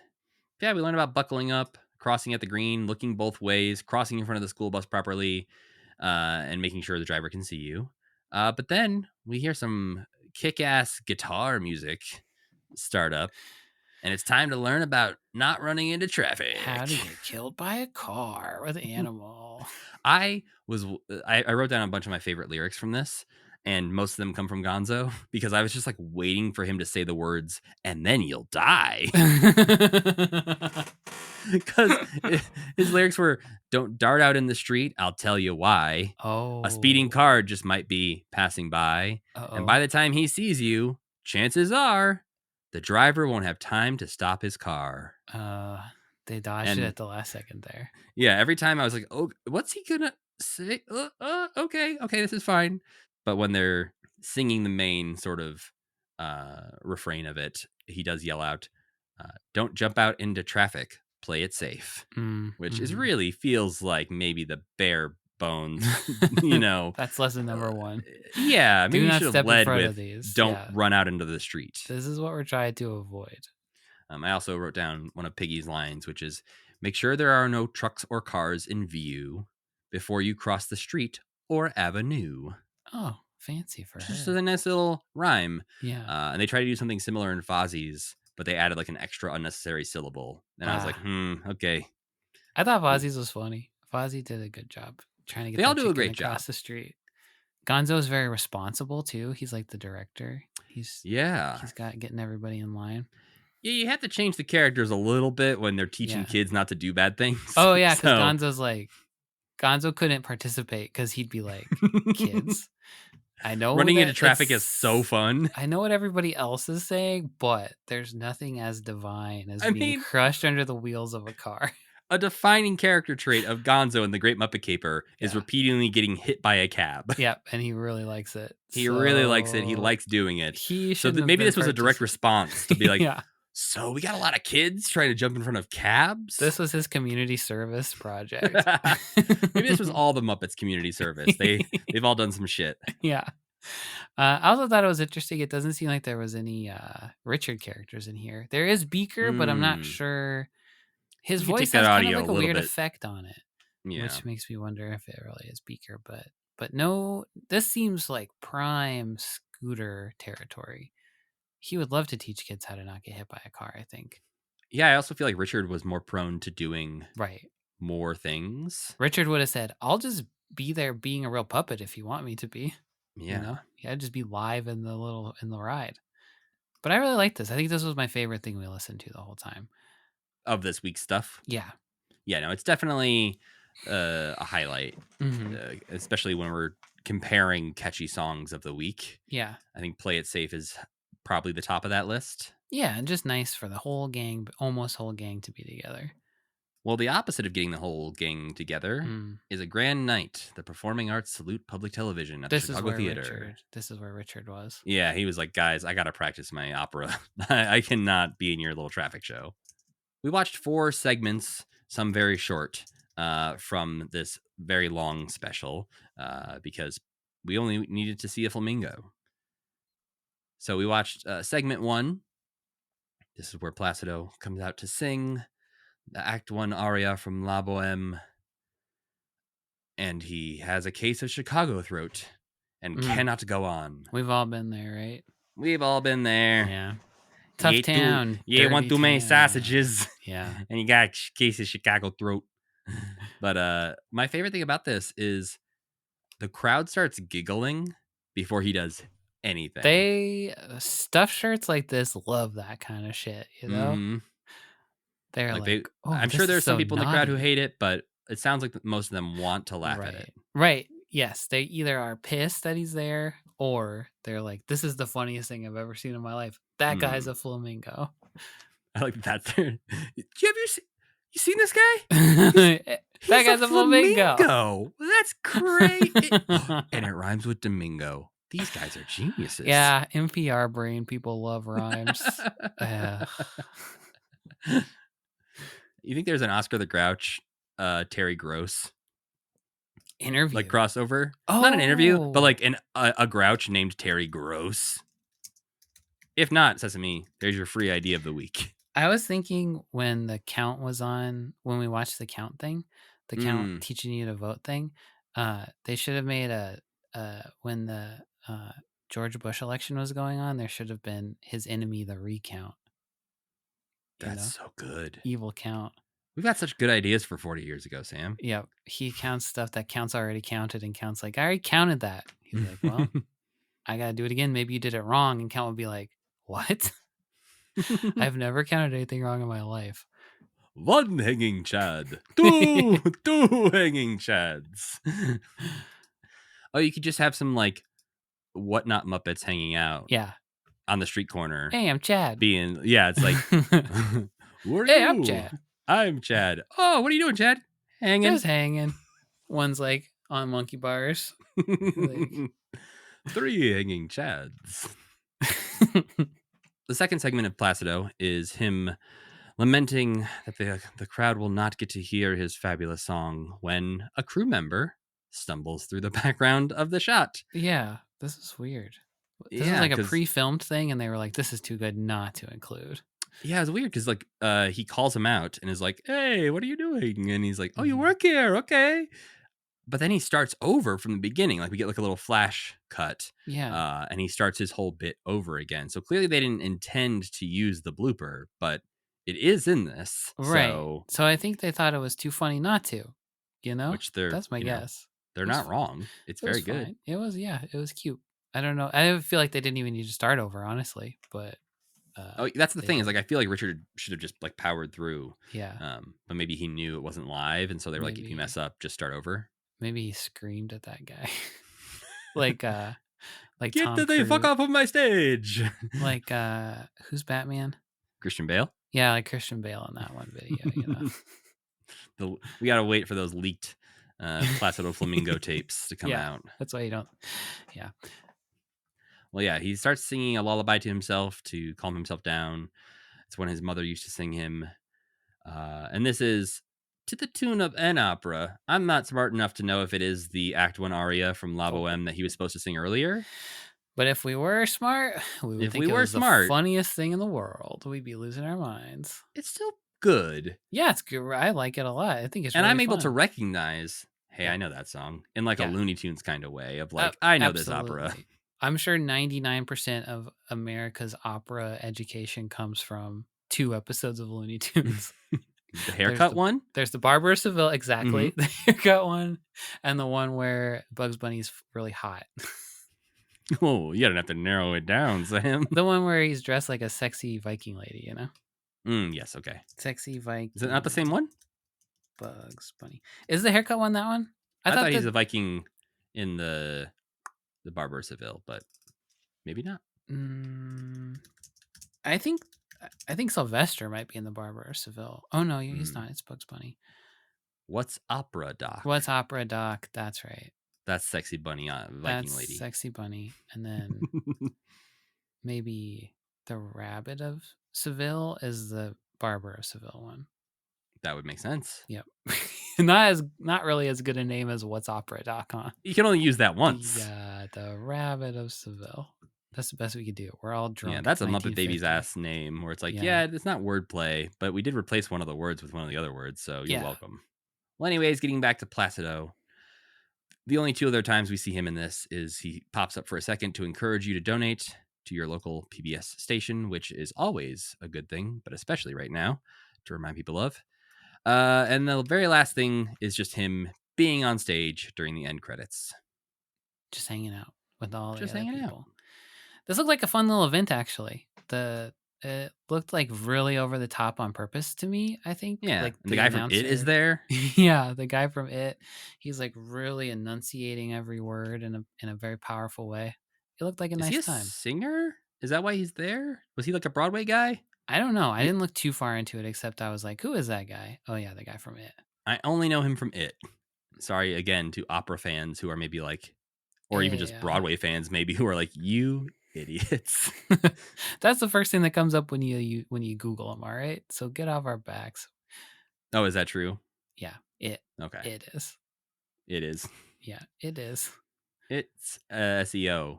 Uh-oh. It's got to be difficult. I've gone too far down the sexy Bugs Bunny rabbit hole. I'm pulling myself back out now. Can't say rabbit hole in that context. Well, that's what I started to see, so I had to stop. When you've reached a literal rabbit hole, I was hoping there was like a BuzzFeed of like sexiest Bugs Bunny ranked, but I couldn't find one. I think you found your true calling, Sam. Yeah, I think it's ranking Bugs Bunny appearances by sexiness. And I'll win a Peabody Award. You know what? I feel like standard Bugs Bunny would end up higher than you think.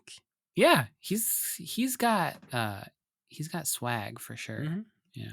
We'll move on to a thing where actually Kermit falls into a bit of a rabbit hole at the end. The Ollie Awards from October 15th, 1988. Sam summed this up pretty well earlier, where it's just Jim talking about Burr Tillstrom, who was the creator of Kukla, Fran, and Ollie, and just how important his work was to not only Jim's work, but just the history of television. We and learned how good of a friend he was, too. Yeah. Like, I knew him. We were friends, I promise.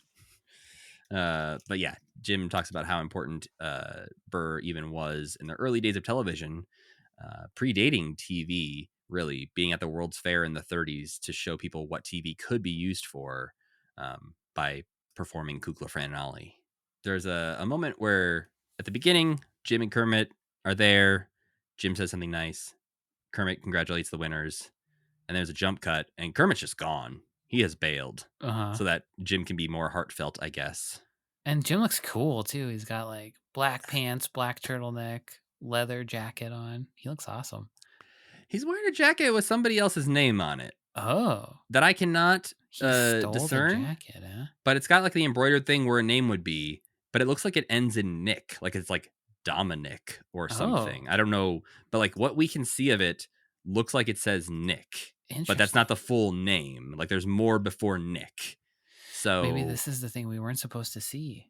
Maybe I don't know whose jacket this would be. Or if it's says like a city, or like maybe it says Munich for some reason. Or it was a cool thrift store find.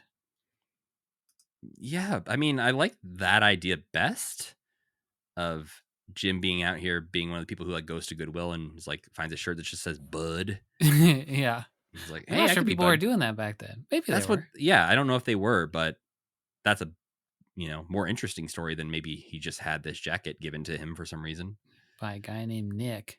Or maybe he was just cold and some guy in the room named Nick was like, you can borrow my jacket, Jim. A gentleman.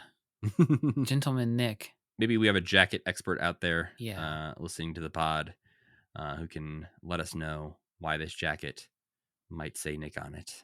Jim, of course, talks about meeting Burr at a puppet festival, as everyone used to meet back in the 60s. And then at the very end, we get Kermit appearing again, saying that he's had enough of the Ollie Awards. He wants to see a Fletcher Rabbit Award, which Bit I of a feel like deep is cut just, for Jim trying to impress people with his knowledge of I know all the guys. Kukla, Fred, and Yeah, I Ollie. pretty much know all the guys. He does name one character when he's just like naming the importance of the characters that Yeah. I'm not remembering the moment. I can Google it, but the way he says it so casually, just He's flexing on him, basically. oh, it's Madame Oglepuss. That's right. When he says Madame Oglepuss, I was like, oh, Jim, say it again, please. Slow down. Say Madame Oglepuss again, because no one else reads that name just as effortlessly as he did. Yeah, like she's one of the presidents of the United States or something. Like everybody should know. Madame Oglepuss.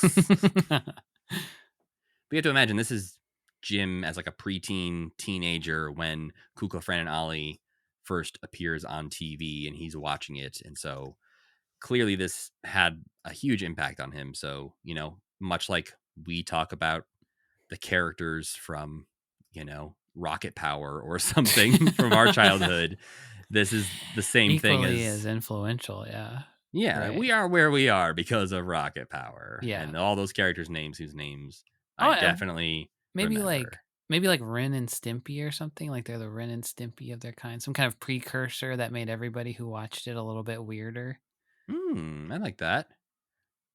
But yeah, he does give Burr full credit for the idea of, incorporating both television and puppets, but also the idea of using a human to add context to the puppets. Then we saw the Count reminding us to vote in the 1988 election, which would have been the Bush-Dukakis election. Yeah, they had to get out the big guns, try to beat Bush. Didn't work though.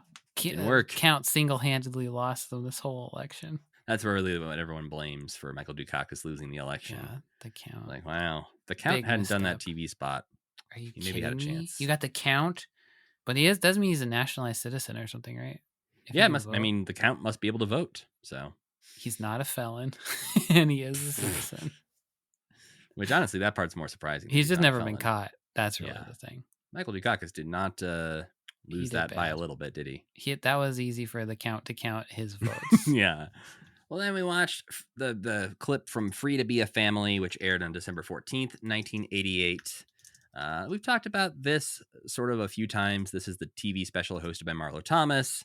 We talked about this because it came up in Jim's Red Book and because she was married to Phil Donahue, who we've talked about a few times as well. And the two of them hosted a series of U.S.-Soviet space bridge telecasts throughout the 80s. Space bridge, right. Yeah, which was it was a term people used to talk about this sort of satellite broadcast thing. But yeah, what we didn't see in the special was John Bon Jovi, Penn and Teller, Carly Simon, Lily Tomlin, Robin Williams. Wow.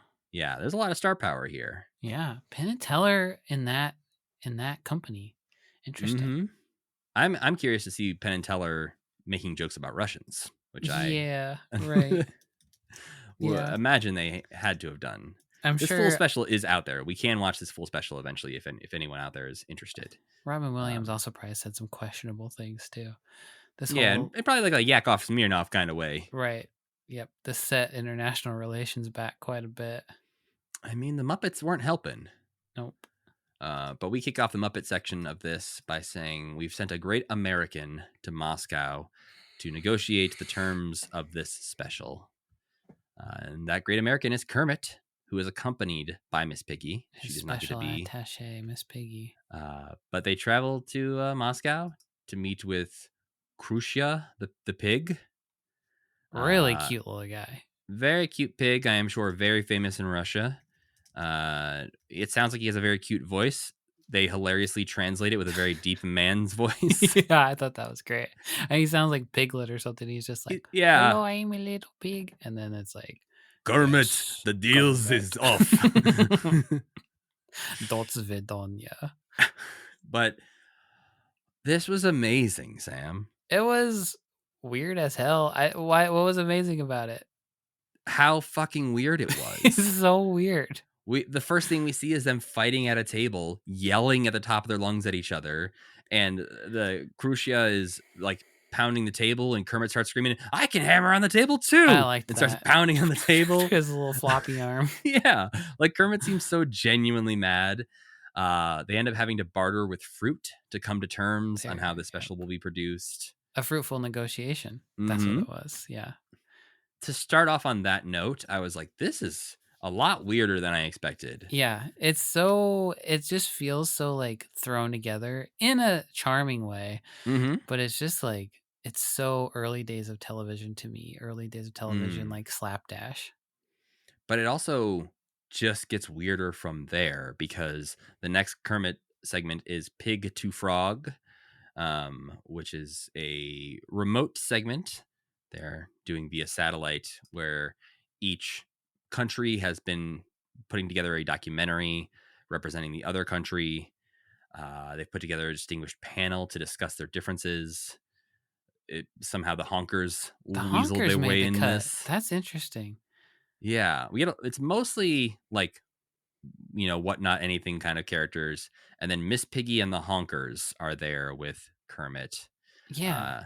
Also, it's like, I know we've mentioned this before, but we're fully in penguin era. The penguins are everywhere. Yeah, There's a penguin in this too.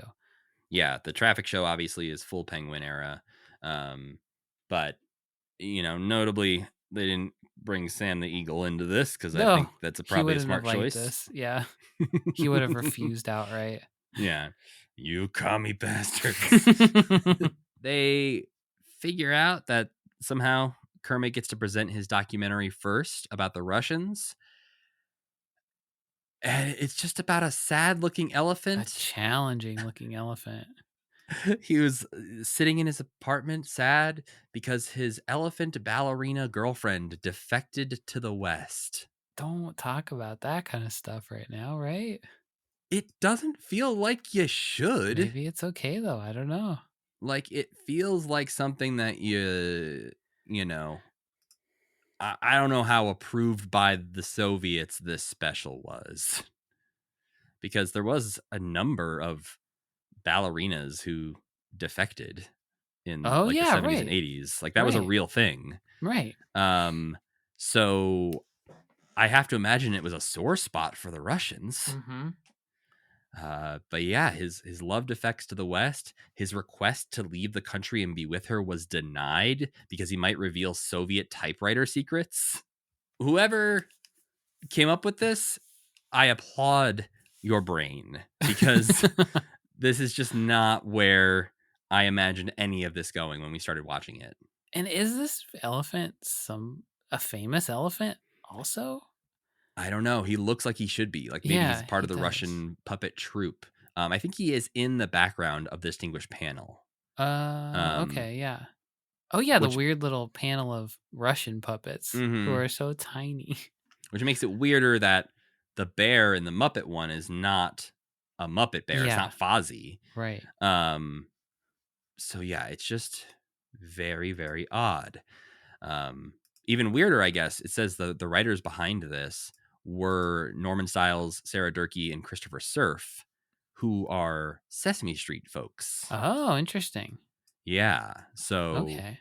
this is coming from a slightly more educational slant, I Mhm. guess. But Mhm. it really, when they started putting this on, I was like, guys, you're gonna get in trouble. You guys gonna Don't get do yelled this. at.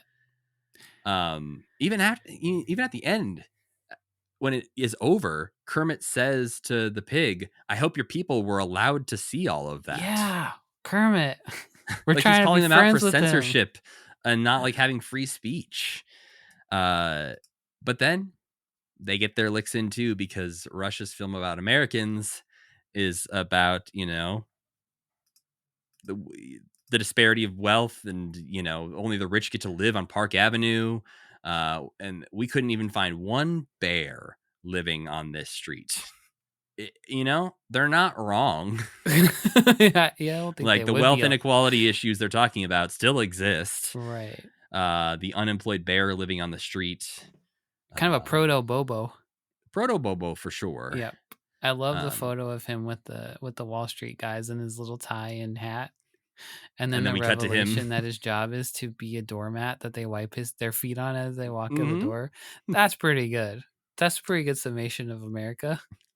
I might want to watch this whole, like, at least a little bit more of this. There was a Yeah, day see, back in the early days of commitment where we would have watched the whole thing. yes, that would be called the mistake days, Yeah. where I'd say, "Hey, we got this 40-minute special to watch," and then we'd watch the whole thing and see, like, you'd be mad because you'd be like, "Matt, there was 6 minutes of Muppets in that 40 minutes you made me Yeah, but I would watch." have learned a lot of weird things about what's her name from Sound of Music and her adopted children. That's true. But, yeah, I think this is worth checking out probably the rest of it just to understand if the tone of the rest of it was like this, Yeah. That's which what would I'm be curious about. yeah. If there was any respectful moment in the whole thing, or if it just like, cause like I think the original Free to Be You and Me was like nice, right? That was my assumption. Hmm. But even Kermit, when he introduces the panel idea, he says, "We're here to talk about our differences, not and also the things we have in Yeah, common." right. To find a little common ground somehow. Not at all. Yeah. But the last and supposedly main things we watched this week were the play along videos. Hey, you're as funny as Fozzie Bear, and sing along, dance along, do along, which I think the majority of what's there to say, Sam already said in his summary. So we can kind of go through some of our favorite spots or spots that we started to feel like this was a waste of time, which I feel like there might be more of. But yeah, I wrote down, "Hey, you're as funny as Fozzie Bear," or "How I learned to hate the words Wocka Wocka." Well, yeah. They made a whole rap about Waka Waka. They That, rapped Waka to be Waka. fair, is the peak of this home Yep, video. absolutely. It happens right at the beginning too. Yeah, It's him and it's all teaching downhill from you there. the secret key to being the funniest comedian is to say Waka Waka. It's a real Larry the Cable Guy mentality. Yeah. And then you think about, if you're us, you think he never really used to say Waka Waka. We don't really know No. where that came from exactly. Yeah, I mean, it kind of crept its we way could into go the back. movies, Yeah. and at this point, I think we pointed out like Muppet Babies is the first time that we start really hearing him use it constantly. Yeah. And So it's he said it one time in the Muppet Show. I believe that's true. And then that somehow latched on. It's like they wrote that episode around the same time as the movie or something like that, and it just like cross pollinated each other. But yeah, he's rapping. Later on, Rolf will rap. There's so much rapping happening. That is really, I would loosely describe as rapping. It is definitely talk singing. Fozzie gets closer, but Yeah. Jim fails at rapping for sure. Yeah, and this is not the first time Frank has rapped as Fozzie either. No, it's at least the third time, I think. Yeah, I think that's right. But yeah, these are clearly not for someone our age. These are more for like 9-year-olds. Yeah. That would be my guess. Right. The Fozzie's is pretty much a half hour of Fozzie sections of the Muppet Show. Like I said, without Statler and Waldorf, so it is tamp him incessant. down, which it is. Yeah. Yeah, we learned an important lesson about Fozzie, is that he's genuinely unfunny, and I feel the same disdain for him that the rest of the Muppet Babies do when they're like, "Fozzie, shut up, please." But I mean, it's crazy because it is a 30-minute tour de force performance by Frank Oz being Fozzie Bear, and I felt so little in my heart. I also think this one misses the mark in some ways that the Rolf one doesn't, just because throughout this, there's multiple times where Fozzie is just telling you jokes. Yeah. And then keeps telling us, "You're funny. You're doing great." And I'm like, I'm not doing anything. Yeah. Like, and you're telling me a joke. Who are you to judge? You suck. But my favorite thing about this, aside from the rap, is that we get to see Kermit and Fozzie in front of a red curtain again. I like that too. And it did seem like we were in the Muppet Theater. Like that's where we were supposed to be. It had a laugh track. I liked that it had a laugh track. Yes, because the opening of it, where they show the kids sort of doing what we're supposed to be doing, I guess, but hanging out by the TV and laughing along, those kids are not genuinely laughing. No. And I was so worried about how this was going to go from the start, because that I was like, disturbing. Those kids aren't even enjoying it. It was ghoulish.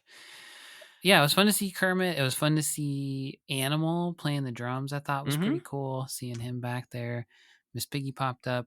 Yeah, it was like so close to. It's just so weird to see this stuff get dragged out, just like the Swedish Chef get dragged out like 10 years after the Muppet Show's over. But I mean, it must have been in reruns so hard that everybody just knew what it all was. It also felt like, I don't know if I'm imagining this, but I feel like Kermit alluded to the fact that Fozzie would do impressions at the beginning. I think he said jokes, impressions, and magic. He does impersonations or something. Does he? He pretends to be With the towel. He's That's Dracula. right. That maybe is it. He's Dracula and he's a waiter. My Oh, favorite part of that right. is he's using the towel as a prop, and he's like, you can use a towel for anything. It can be a vampire cape or a towel. Towel. He ran out of ideas so fast. Yeah, like you can use it as a towel if you're a waiter in a restaurant. Yeah, you can. That's a factual statement you said, Fozzie. But Kylie and PJ are here for both of these tapes, along for the ride. They do rap along in the Wocka Wocka rap with Fozzie, and it's just most of this is just Fozzie telling jokes to you and then yelling Wocka Wocka to let you know that this is when you're supposed to laugh. That's the funny part, yeah. But then there's just a series of chicken jokes, elephant jokes, monster jokes. Fozzie kind of goes crazy at the end when he's telling the monster jokes. He kind of likes those monster jokes. He starts howling and like screaming and yucking it up with lunch encounter monster. Maybe it's Frank being like, I am losing my goddamn mind recording this. And you're telling me I have to do all these again? Jim, what did you get me into here? But yeah, they tell you to get a towel earlier on. So they give you enough time that like your parent could run off and get a towel for you if you were like still wanting to watch the tape. Yeah. Or if you're in the performance and they're like, did you remember your towel? Like, fuck, Mom. Yeah. Just like a real comedian. There's a surprising amount of times where like, hey, don't forget, this is the part where you do the thing. Yeah. I would love to see somebody doing the whole thing next to Fozzie, though. I think it might be fun. You can be that person, Sam. You can record that for us and we can put it on our YouTube channel. I want to see like a cute kid doing it, you know? All right. Well, I think, yeah, maybe the most interesting segment that's at least different from the line of jokes is the magic segment, where we learn the magic word is Anna Canna Banana. Kermit says it and disappears, but Fozzie reassures us that, don't worry, we'll bring Kermit back later. Where is Which he? Feels like a setup for something, but don't worry, Kermit will just casually walk back onto the set later. He's fine. Yeah. The whole point of this is to hold the towel up in front of the TV while Fozzie changes into a dandelion or Miss Piggy, and then we make Fozzie disappear. And Fozzie is lost to the void until the magic words are uttered once again by Kermit. You can pause the video there and keep him damned to purgatory. That's how you defeat a Fozzie Bear. That's right. Then near the end of this tape, they say it's showtime. We're supposed to ask our friends and family to come watch us perform. And just again, imagine yourself in this scenario, Sam. Trying to pull your mom and dad into the living room and saying, have I got a show for you? Fozzie and I have been, we've been rehearsing all day. We need you to come watch us. And then the disappointment your parents feel. No, it's probably cute. Yeah, that's the thing is like, I feel like we've heard multiple people who we've had guests on this podcast reference this tape as one of the things they remember from their childhood. Yeah. And I'm wondering if they remember playing along with it and performing or trying to do the towel trick. Right. We'll have to check in with some of them. Right. Yeah, like Laser called this out specifically. Yeah. We got to know if there's a whole video of any of these people doing this routine. That would be amazing. But yeah, then when Fozzie started doing the jokes and set us up for a joke that I could not have remembered, I was like, oh, this is not exactly what I expected. It's because you're not a comedian. You don't have a comedian's heart. That's Matt. true. That's how you know. It is worth saying that Fozzie does about 90% of the jokes in this performance, and you're supposed to just kind of stand there and wait for your cue. It just kind of ends after repeating all the same beats, but allowing you space. The same thing twice, yeah. Right. And they remind you to rewind the show at the end. Yeah, an animal says thank you when he screams rewind at you in his classic end of the tape, whatever you call that, button, post-credit sequence. And then, the Rolf one is a lot of the same, but it's a more physical, potentially less embarrassing for you and your friends to interact with because it's a lot more singing and dancing. Right. It's a lot of instructional, like touch your stomach, touch your toes, spin around. Kylie and PJ are here again too, but so are 10 human children. And Kylie's got a real stick up her ass in this one, like I mentioned. I don't really know what's going on. Like PJ keeps calling her Kai, and she's like, "My name is Kylie." Yeah, which like is fine if it paid off in some way, but it doesn't. And everything PJ does, Kylie's like, "He's so weird." He just like walks away, and she's like, "He's so fucking weird. I hate him. Don't pay any attention to him. He's just my brother." You know how hurtful that is to poor PJ. And she never apologizes. Well, no, and it's also weird because PJ ends up being like the star of most of these. Yeah. And then there's a moment where he walks in and tells Rolf, like, hey, Kylie got to sing the last one. Can I do this one? But the two before that are the cabin in the woods where he plays the He's bunny, the star, and the yeah. crocodile where he's the one like singing the song with the little kid. That's true. Maybe he is an attention hog, and she doesn't like that. That could be. Yeah. Well, the first thing we learn is how to clap along to the rhythm of Frere Those Jacques. kids suck at clapping. That's too many kids to try and sync Yeah. up. You're gonna have to let them clap for like 30 minutes to have them sync up. Like it'll One just naturally time, happen. Just like one. You're like, they did it. Yeah. Yeah. It's like trying to watch your turn signal sync up with the person's blinker in Oh, I front of love you. that. Isn't that Yeah. great? Isn't that But when great? it starts to go off again, you're like, damn it, let's just turn. But you know it's going to come back around. It's like the orbit of the planets. We're in alignment. The first song is the Gabagoo Rap. Yeah, you know, the classic song. None of these are... Oh, I guess... Most of them are songs. They are songs. This one's just not. So it might be. I didn't Maybe look that up. Is. Yeah.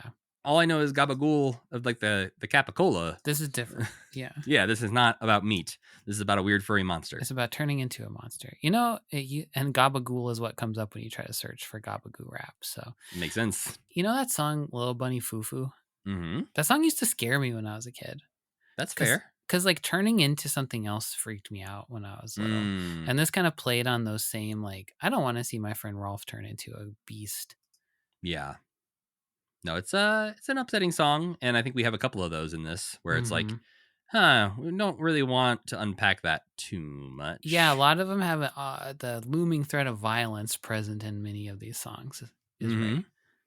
They even go out of their way to make sure you know this lady's not dead. And the crocodile and the lady, he swims away and then comes back with having eaten her. But in this one, he's her butler, and she just likes to hang out inside his mouth. It's okay.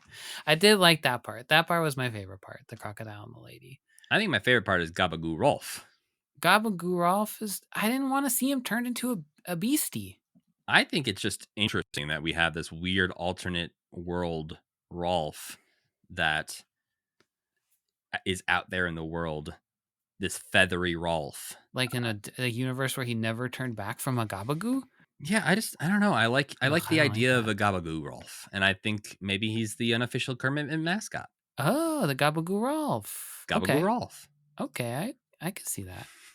Rolf just feels like he's not. Rolf shouldn't be here. Rolf got hired for a gig and wasn't sure what he was doing until he showed up. He's like, Yeah. a lot of kids here. He's like, shit, What's this happening? is a kids party? Nobody told me this was a kids party. I gotta think of some kids songs. Yeah, gotta retire all my Jimmy Dean jokes. Yeah, I gotta rap, huh? Except for one. Oh yeah, Matt's favorite joke is this one. I feel like we're getting close to the last time we're ever gonna hear it. Because we have a song about an elephant, and at the end, Rolf says, "Now that's what I call a bunch of elephants," and Kylie says, "Not bunch, herd." Because she just can't help herself. She's always got to correct everybody. Mm-hmm. Thankfully, in this part, it pays off because Rolf says, "Herd of what?" She says, "Herd of elephants," and he says, "Of course, I've heard of elephants." Pat pointed at the screen like Leonardo DiCaprio. See, the thing is, I don't particularly love this joke. I love how much Jim loves this joke. It is pretty cute. Yeah. So I love that they have this thing that they keep coming back to. Mm-hmm. But yeah, we get the crocodile song, which is about a lady getting eaten. And she definitely gets eaten, but they try to tell you she's fine. Yeah, she's all right in this version. We get a song about missing words where you have to act out being a monkey and a kangaroo and being cold. And sneezing. We get Rolf introducing a song called In the Cabin in the Woods, which is a little rabbit guy trying to hide from a farmer. Yeah, I don't get this song. There's a monster for some reason. I don't know if the monster's supposed to be a part of the original plot of this song. I think he Okay. just happens to be there because they needed a puppet. It just seems like something bad's going to happen the whole time, but nothing really does. Right. But there is the weasel like mink character in this. Oh yeah. Looks like the Mrs. Mink puppet from Emmett Otter, the music store owner. And they all just look sort of vaguely Muppet animal, Emmett Otter-ish. Yeah, I loved that animal band. They were also one of my favorite parts. They're so funky. We get a Kermit cameo when they sing The Little Green Frog very briefly. And then the big number in this is I Am the Music Man, but it's I Am the Music Mutt. It's more of a tropical song where Rolf is delightful and singing the noises of different instruments. This one kind of piano. I didn't find him delightful. I found him annoying. I found Rolf's marimbas and congas delightful. Okay. Where he's like, all right, time for the marimba. Plunka, plunka, plunka, plunka, plunka, plunka, plunka. Yeah, okay. Maybe I was just in a bad mood or something when I Maybe. watched it. These I don't set wanted you up more very well from- to be in a good mood, so I I just get wanted that. more from it. Like, it's Rolf. Rolf's back. It should be just Rolf a doesn't half get to an be hour. Rolf. Yeah, he doesn't get to Rolf be is Rolf. Kermit. It should be a half an hour with Rolf where he's just plinking away at the piano, being like, hey, let me tell you about the time I was hanging out with Dame Edna or whatever. So it should Who's be like Dame Dean Edna? Martin got a kid's show. Yeah, And they're like, whoa, that was a mistake. exactly. Rolf showed up to the kid shoot drunk, but this is the only day we have Let me tell blocked you, out. kids, about the time me and Sammy Davis Jr. We were bird dogging some chicks, and ask your parents what that means. So it wraps up with a Raffi song, which is you got to sing when the spirit says sing, which sounds way more Raffi. religious than it is. That's what I was thinking. It sounded like a religious song, but Yeah, I don't believe there's any religious connotation to it. I think it's just the spirit it's of worshiping the spirit of song and dance. Correct. Okay. But it is a Raffi song.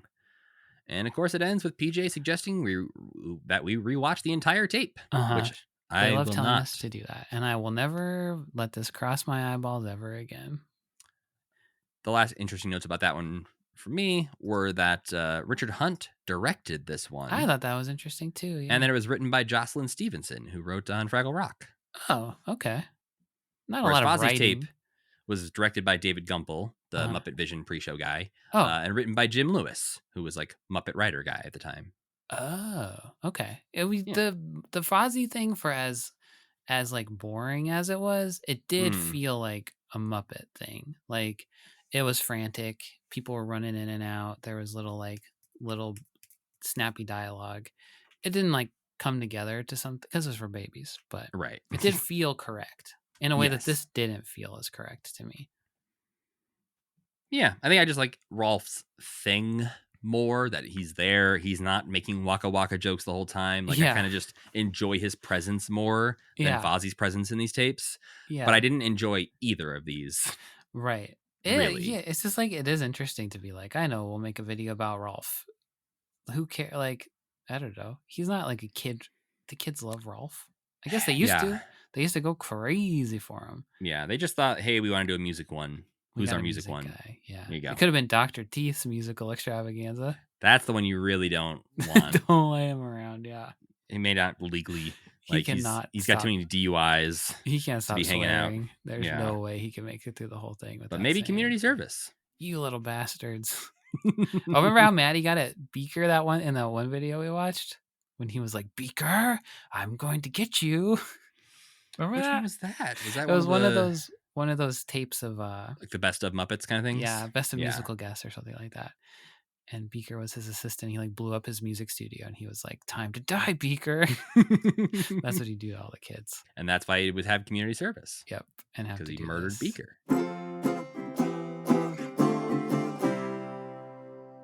Well, we did it, Sam. We finished up another year of Muppets. So it's time for me to ask, what non-Muppet things did you enjoy this week? But at what cost, Matt? At what cost did we finish up another year of Muppet things?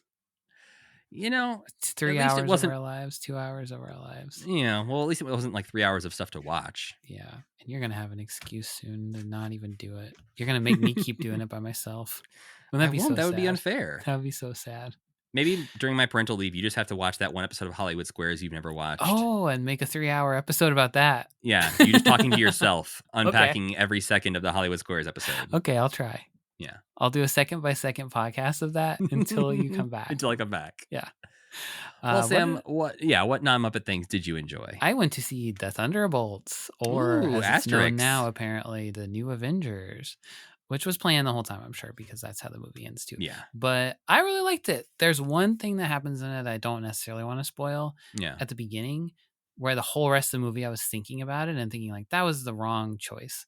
And I think I know what you're talking about, even having not seen the movie, but the spoilers I've seen, I think I know exactly what you're talking about. Yeah. So there's like a character does something they shouldn't do to another character that shouldn't have it done to them. And it's just like, I don't like that character as much anymore because of the thing that they did. But overall, it really felt like an old Marvel movie. Like it felt like That's I what don't I've know. heard. It felt like back a return to form in a way where it was like, this feels like a movie. That's a rarity for Marvel movies these days. And yeah, it was just like pretty charming and sad, like legitimately sad, not in the like. I kept thinking about how Black Widow in the old ones was like, I can't have a baby, I'm a monster. It's like all these characters are like, I'm a monster, but in a way that is like not really offensive. You know what I mean? Right. It's like, I'm a monster, and then when they say why they're a monster, you go, God, I'm a monster too. like it's just really real. It feels real, Right. and it's like fun to see all of these freaks get together, and to see evil Captain America there, and to see like Red Guardian. I don't know. It just feels nice in a way that it felt nice before, and I had a really good time watching it. Basically, Does the new Avengers theme thing feel earned? yes, because it is. I don't want to tell you how it Yeah, happens, but yes, because it is funny. It's like Okay.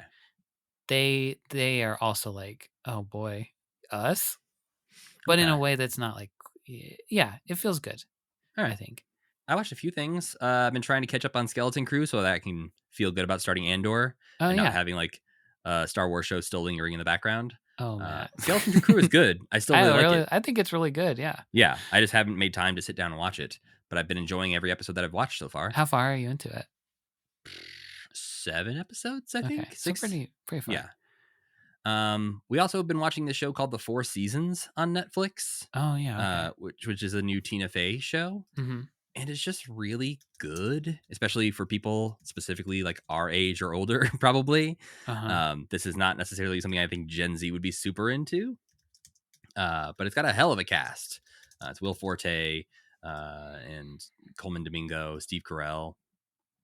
So That looks very, very fun. good. It's actually apparently a remake of an old Alan Alda movie from the 80s I'm that I seeing that. Yeah. didn't know existed, but is, I guess, the same plot, just in a movie. Huh.